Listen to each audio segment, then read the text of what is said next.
The word we'll be learning in this section is tekido, which you will often hear in contexts like giving advice on portions, exercise routines, or even talking about stress levels.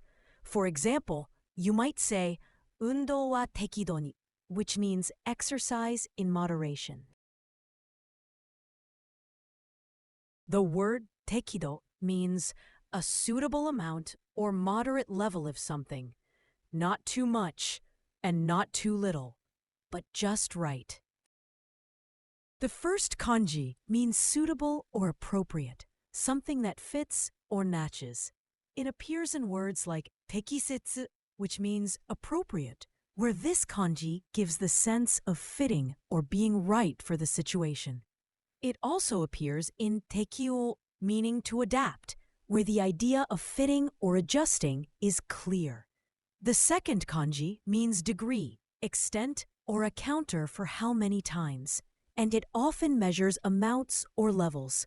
You see it in sokudo, for speed, where it marks the degree of motion, and in ondo, for temperature, where it indicates the degree of heat. Let's keep a moderate distance from that person. あの人とは適度な距離を保ちましょう。あの人とは適度な距離を保ちましょう。Moderate meals are important. 適度な食事が大切です。適度な食事が大切です。Moderate exercise is good for health.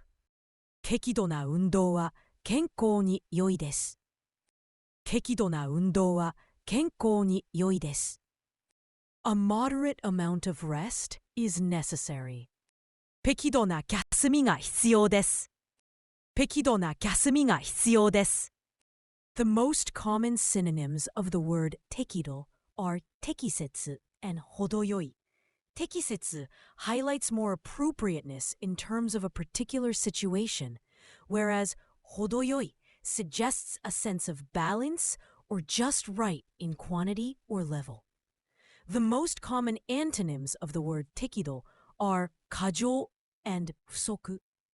Kajo refers to an excessive amount, unlike tekido, which is moderate. Fusoku means a lack or deficiency, contrasting with tekido, which indicates a sufficient level.